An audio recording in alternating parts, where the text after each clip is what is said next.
আপনার ফোনে এরকম করে ব্যাকগ্রাউন্ডে থিম শো করাবেন কিভাবে বা কি করলে এরকম করে ব্যাকগ্রাউন্ডে থিম শো করবে, আজকের এই ভিডিও থেকে জানতে পারবেন।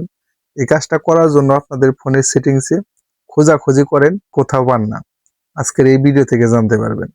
এরকম করে আপনার ফোনের ব্যাকগ্রাউন্ডেও থিম শো করাতে পারবেন বা আপনার প্রিয়জনের ছবি শো করাতে পারবেন।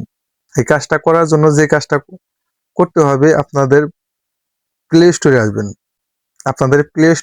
প্লে স্টোরে এসে এই যে এখানে যে দেখতে পাচ্ছেন লঞ্চারটা, এই লঞ্চারটা আপনারা ইনস্টল করে নেবেন। তো আমি ওপেনে ট্যাপ করব, ওপেনে এখানে ট্যাপ করে এগ্রিতে ট্যাপ করব, এগ্রিতে ট্যাপ করে এখানে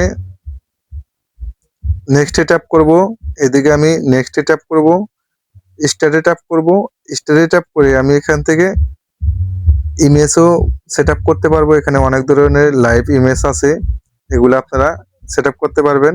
এখানে ভিডিও সেট আপ করে রাখতে পারবেন। একটা ওয়ালপেপার দিয়ে সেট আপ করে দেখা যাচ্ছে আপনাদের।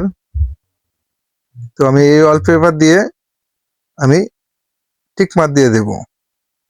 তো আমি এটা অ্যাপ্লাই করে দেব। তো দেখতে পেলেন আমার এখানে লাঞ্চারটা সেট হয়ে গেছে। তো এইভাবে আপনারা লাঞ্চারটা সেট করতে পারবেন। এখন আমি এইদিকে উপরে টান দিলেও আমার পিছনে ব্যাকগ্রাউন্ডে থিম শো করবে। তো এই ছিল আজকের ভিডিওটি ভালো লাগলে চ্যানেলটি সাবস্ক্রাইব করে রাখবেন। দেখা হবে পরবর্তী যে কোনো ভিডিওতে। আল্লাহ হাফেজ।